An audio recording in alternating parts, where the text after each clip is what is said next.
Bienvenue à toutes et à tous, bonjour, merci de nous rejoindre du côté d'Information Orientation. Et pour cette émission, eh bien, on vous propose de découvrir les métiers de l'informatique et du numérique avec nos invités ici sur ce plateau, mais également avec les duplex des enseignants, des étudiants, des professionnels qui vont venir parler donc de leur métier et tenter de vous convaincre. Mais si vous regardez cette émission, c'est que vous avez peut-être déjà une appétence particulière pour cet outil qui est dans notre main, dans notre poche ou chez nous, un outil qu'on utilise tous les jours.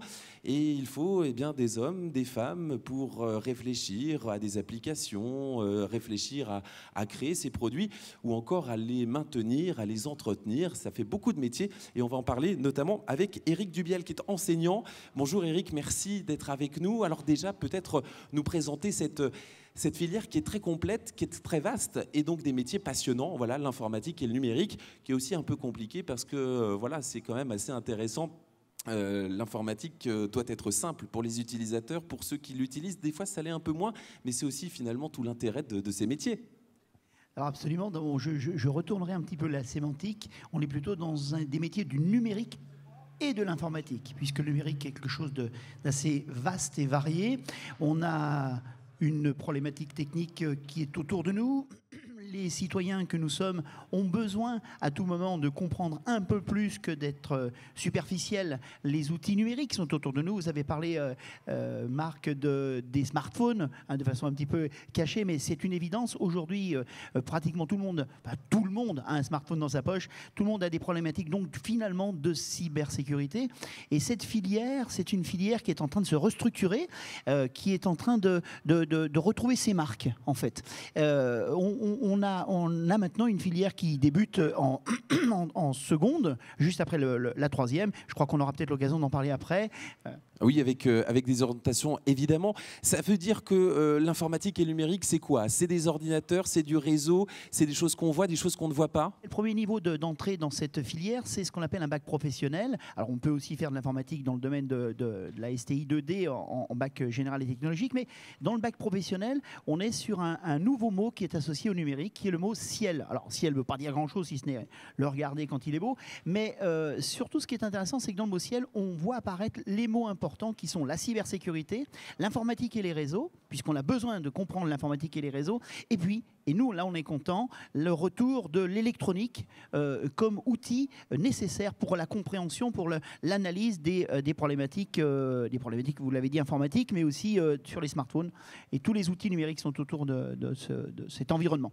Alors, on a parlé évidemment d'ordinateurs, de réseaux, mais il n'y a pas que ça dans les outils du quotidien. Il y a forcément voilà, des cartes électroniques qui sont là aussi codées avec, donc là, il y a la notion de code, bien sûr, mais il y a la notion aussi de matériel. C'est finalement dans tous les appareils du quotidien, dans la cuisine, dans le salon, même dans la salle de bain. Et donc, bien, ces appareils, il faut aussi les entretenir, réaliser ce qu'on appelle le SAV, le service après-vente. C'est aussi une notion écologique très importante, hein. Réutiliser, savoir réemployer le matériel et surtout les réparer, ne pas les jeter. Hein. Complètement, c'est vraiment cette notion de, alors on va dire les mots qui sont employés, la réindustrialisation de la France, le retour de problématiques techniques de hardware, dans notre vocabulaire, et on s'est rendu compte dans les années qui précèdent que on ne savait plus utiliser un fer à souder, on ne savait plus trop faire du mesurage, on ne savait plus trop faire de choses qui sont essentielles pour faire du SAV, de la maintenance, et c'est quelque chose qui est important dans la notion d'économie circulaire. Il faut bien évidemment avoir des acteurs techniques de premier plan et pas laisser tout ça chez nos amis chinois qui effectivement produisent des outils, mais qui nécessitent parfois d'être remis au goût du jour, corrigés, adaptés. Et donc nos élèves, notamment dans ces bacs professionnels, ont pour objectif justement d'avoir... Il y a deux mots qu'il faut retenir dans ces bacs professionnels. C'est le mot installation. Donc on installe un matériel, quel qu'il soit, du domaine de l'électronique et du numérique, et on va le réparer. Donc installation et maintenance, c'est les deux mots importants de ces bacs pro. Ça reste les mêmes mots qu'avant cette évolution vers ce nouveau bac pro ciel, mais aujourd'hui on revient avec le fer à souder et le tournevis cruciforme. D'accord, très bien. Et alors, comment on fait quand on est en troisième et que l'on veut se diriger, s'orienter dans cette filière? Alors, il y a, j'imagine, beaucoup de voies, il y a aussi beaucoup de diplômes. On peut aller très loin dans les diplômes, mais finalement, la porte d'entrée et le début le point de départ de ces formations, ce serait quoi?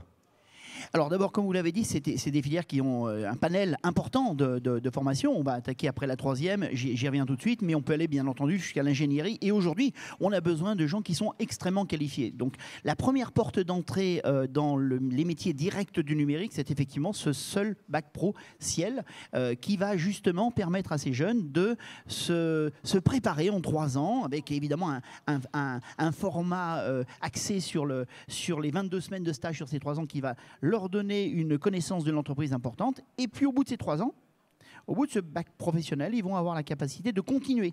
Et nous avons la chance dans ce nouveau bac professionnel d'avoir une continuité directe, puisque le bac professionnel Ciel fait derrière, il y a un BTS Ciel qui a rigoureusement le même programme. C'est important parce que, et pour terminer, derrière un BTS, la plupart de nos élèves continuent en licence pro. C'est donc pas vraiment des études courtes. Alors, je reviendrai aussi, on a bien entendu, après les bacs pro, après les bacs ou bacs pro, on a bien entendu des IUT, on a bien entendu des écoles d'ingénieurs qui sont là pour produire de l'ingénierie, produire de la compétence technique de premier plan, en fait. Voilà. Et ce sont des métiers qui recrutent, évidemment.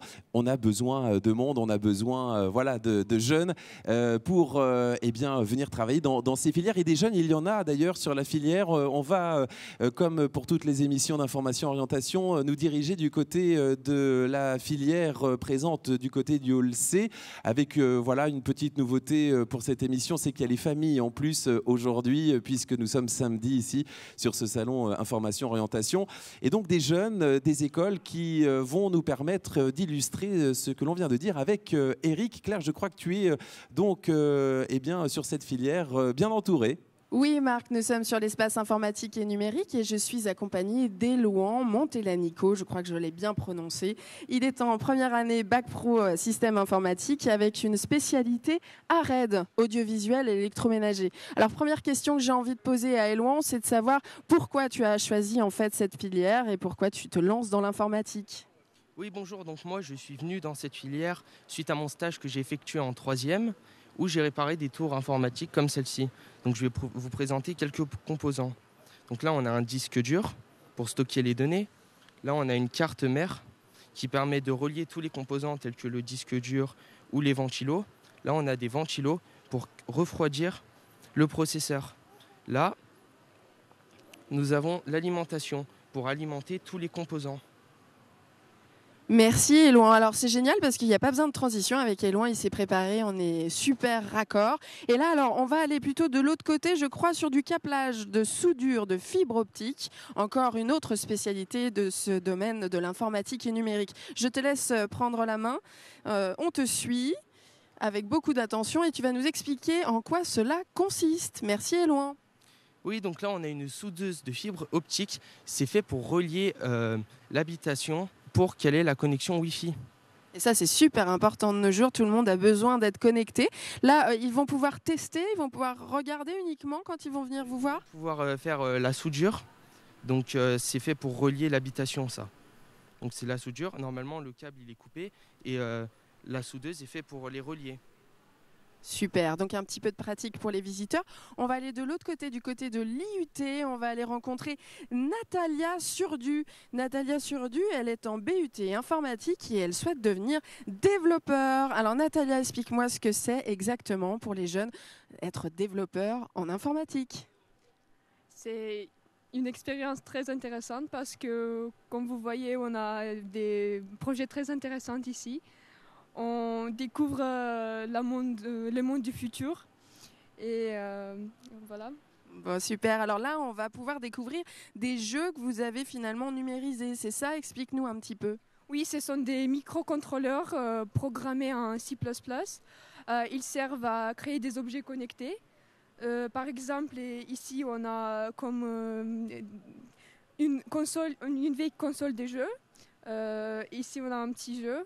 Voilà, là, il y a un signaliteur. Tout ça pour jouer, en fait, hein, c'est ça. Hein. Ici, on vient jouer tout en apprenant sur les métiers de l'informatique et du numérique. Merci beaucoup, effectivement. Voilà une belle visite de cette filière avec voilà, des jeunes qui sont passionnés, des projets qui le sont tout autant. Et sur ce plateau, on a Arthur avec nous, Arthur Ben Oliel, qui est en bac pro Seine. Alors, effectivement, c'est la dernière année en fait, de ce bac pro avec une formation qui évolue. Tu seras donc voilà, la dernière promotion à l'avoir eue, mais une formation qui voilà, te plaît. On te sent vraiment bien dans cette formation et un choix donc, de filière et d'orientation qui eh bien, a l'air de te convenir parfaitement. Pourquoi d'ailleurs et comment tu as fait pour te diriger dans cette filière? Explique-nous tout. Alors bonjour. En fait, tout d'abord, depuis très jeune, je suis particulièrement intéressé par tous les métiers de l'audiovisuel dans l'événementiel, parce que j'ai des parents qui travaillent dans ce milieu-là, qui m'ont toujours emmené sur les concerts, les spectacles, tout ça. C'est pour ça que tu nous as dit, c'est moi qui viens sur le plateau, personne d'autre. Et on est arrivé en essayant de trouver quelqu'un. D'habitude, il se cache dans les filières. Et là, il y en a un qui nous attendait de pied ferme. Et ben, c'était Arthur. Je comprends mieux maintenant. Mais voilà, en fait, c'est toujours un milieu qui m'a passionné. Et j'ai toujours voulu faire ça. Et donc, au collège, je ne savais pas trop ce que je voulais faire, et donc j'ai découvert cette filière en fait de système numérique qui s'appelle maintenant Ciel, qui se rapproche au plus possible de ce que je veux faire plus tard, et c'est les seules études au niveau du bac pro qui peuvent me permettre en fait de après accéder à un BTS audiovisuel ou des études plus derrière, et c'est vraiment une filière qui me plaît bien. Ouais. Qu'est-ce que tu apprends dans cette filière, dans cette formation? Parce que on l'a vu, c'est très large. On parle donc d'électronique, on parle d'électroménager, on parle de vidéo, de lumière, on parle de beaucoup de choses. Il faut être curieux alors. Alors oui, il faut être curieux. En fait, dans cette filière, on va apprendre tout l'aspect du SAV sur l'électroménager, particulièrement sur les machines à laver, beaucoup à apprendre les composants, le déroulement d'un lavage pour savoir si par exemple ça marche pas, à quoi c'est dû et qu'est-ce qu'on pourrait en déduire en fait pour savoir d'où provient la panne. Après, d'un autre côté, on fait aussi de l'informatique. Donc on a travaillé sur tout ce qui est un petit peu le binaire, l'adressage IP, etc. Oui, parce que tout est connecté maintenant, hein. Même le frigo, presque même le micro-ondes maintenant, j'ai vu. Ça, c'est incroyable. Je ne pensais pas qu'on pouvait avoir un micro-ondes connecté, mais enfin voilà, tout évolue. Et donc voilà, il faut savoir en fait ce que c'est que le réseau, l'adresse IP, le code aussi un peu. Vous commencez à le voir un peu, vous allez le voir un peu dans ces formations? Alors le code, très sommairement. Le début du code. Ça, il n'y a pas longtemps, on a commencé à avoir un peu quelques trucs, mais ouais, il n'y a pas longtemps là. Et alors pour la suite, qu'est-ce que tu as envie de faire? Parce qu'effectivement, j'imagine, et Eric nous l'a confirmé tout à l'heure, qu'après ce bac pro, il y a évidemment de nombreuses formations qui sont possibles. Toi, tu aimerais faire quoi peut-être? Alors comme étude, ou tu as envie d'aller travailler directement? C'est quoi ton choix? Alors moi, j'aimerais quand même faire des études après ce bac pro. Pour l'instant, dans l'audiovisuel, j'ai fait quelques stages, tout ça, mais je ne sais pas encore trop dans quelle partie de l'audiovisuel je veux m'orienter. Pour l'instant, c'est plus la vidéo qui m'attire, hein, vraiment, plus pour faire cadreur ou assistant réal. Je ne vais pas dire que ce n'est pas un beau métier, hein, parce que nous, on est convaincus, effectivement, c'est un beau métier. Bon, il faut être courageux aussi, hein, parce qu'on travaille des fois voilà, le soir, le week-end, quand les autres s'amusent. Et donc, mais c'est un super beau métier et c'est pour ça qu'on le fait aussi. Tu as bien raison. Merci Arthur de nous avoir parlé de cette formation. Une formation évidemment avec passion. Les professionnels aussi recrutent et recherchent donc du monde. Ils sont passionnés et je crois, Claire, que tu es à côté de l'un d'entre eux qui est présent du côté d'Information Orientation. C'est aussi tout le but de cette manifestation, c'est-à-dire d'avoir les informations sur les filières, d'avoir des jeunes étudiants, d'avoir des enseignants, mais aussi des professionnels qui viennent parler de leur métier au quotidien. Et donc, Claire, tu es à côté de l'un d'entre eux. Exactement, Marc. Nous sommes en compagnie de Thierry Rollet de l'entreprise JTM, qui est responsable service après-vente. Donc, Thierry va nous expliquer un petit peu en quoi consiste son métier, dépannage, électroménager, installation TV. Voilà. Donc moi, en étant responsable service après-vente, nous recherchons souvent des jeunes par rapport à ce métier Donc l'avantage, c'est que nous avons un lycée qui a un bassin, on va dire, d'élèves qui est très important. Et on recherche, à l'heure actuelle, on recherche énormément de techniciens dans tout ce qui est domaine électrodomestique, TVI, fibre optique, tout ce qui est câblage. Donc par rapport à ça, on essaye, on va dire, quand on les a en stage, de pouvoir cibler certains élèves pour qu'ils puissent rentrer dans ce métier-là qui est très très intéressant et très diversifié. Que ce soit installation et dépannage, alors que ce soit n'importe quel domaine, on va dire, au niveau électrodomestique. Est-ce qu'on parle d'un métier en tension alors pour vous en termes de recrutement? Il manque à l'heure actuelle entre 2500 et 3000 techniciens sur la France. Sur la France? Ouais. Alors donc on est grosse recherche. Alors les jeunes, ils sont très intéressés par cette technique-là. Parce que maintenant il y a de plus en plus d'électronique aussi. Alors veut dire électronique, veut dire aussi microprocesseurs dans les appareils. Et à l'heure actuelle, ce que l'on demande aussi, c'est qu'on puisse réparer les appareils, c'est-à-dire électroniquement. On ne les jette pas non plus, parce qu'à l'heure actuelle, on est plutôt dans une consommation pour jeter. Et là, maintenant, on essaie de pouvoir dépanner avant de jeter ces appareils-là. On va reparler d'appareils, mais bon. Bien sûr, on est de toute façon dans cette notion d'écologie, RSE et de réutilisation.